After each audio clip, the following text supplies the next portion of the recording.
Okay, so this is the Samsung Galaxy A13 versus Samsung Galaxy A23. Now, before you ask me what the heck is this unfair comparison, please hear me out. Do I have your attention now? Okay, this one should be short and straightforward, so let's get started. In this comparison, the Samsung Galaxy A23 is the obvious better device by virtue of its processor, that is the Snapdragon 680, compared to the Exynos 850 on the A13. The Galaxy A13 measures up in build quality, software, display, and even cameras. So, the Galaxy A23 is the start of the lower end of Samsung's A series. This is where build quality and specs change drastically when compared to the higher A series devices. The Samsung Galaxy A13 has a lot more in common to the A23 than you'd actually imagine. Like I said earlier, the major specs that separate these two is the processor difference, and I kid you not. They have the same build quality, the same display, and same cameras, which I'll compare as we proceed in this video. For design, I dare say the A13 even has the better design when compared to the A23. It has a design inspired by last year's Galaxy A32 with its individual camera cutouts. The A23 looks more like the higher A series in design but more in the same build quality as the A13, both having Gorilla Glass 5 protected display and glossy plastic rear finish. For price, the A23 costs about 116,000 naira, and if you are lucky, you might even get it at discounted price of 106k, as Samsung is offering some of the A series devices at a discount. The A13 costs 95,000 naira. A few weeks ago, it was about 89k with a discount, but I'm not sure that is still available. Unlike the higher A series, these two come with a 15 watts fast charger in the box, so you don't need to purchase that separately. The A23 however supports 25 watts super fast charging, so you'll need to buy that if you need the faster charging. Like I mentioned before, these two have practically the same display, both 1080p TFT display at 6.6 inches and with the Infinity V style.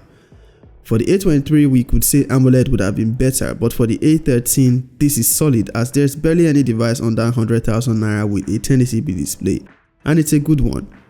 But there's one difference in the display specifications, and that is the refresh rate.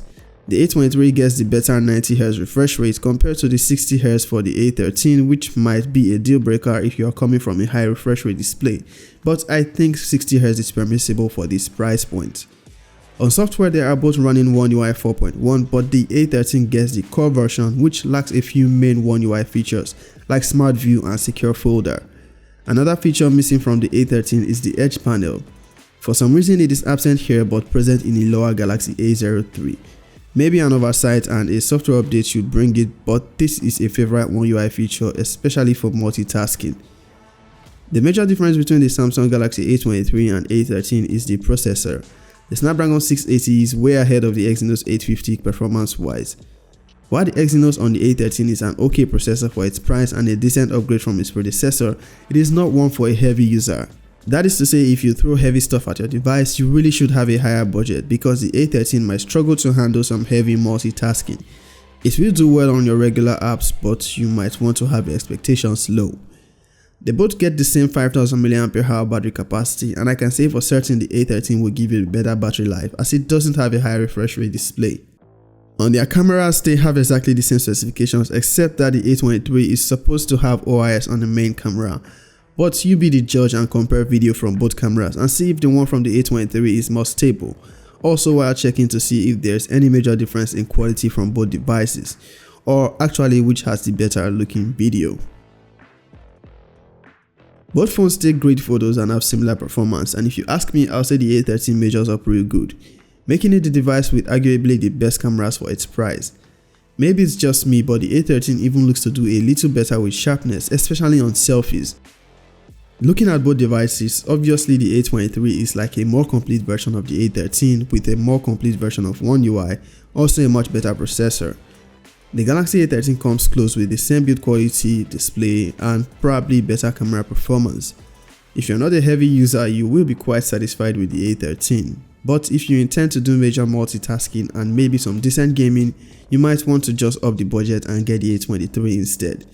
That's all from me. Don't forget to hit that thumbs up if you found this video helpful, and also consider subscribing to the channel. Peace.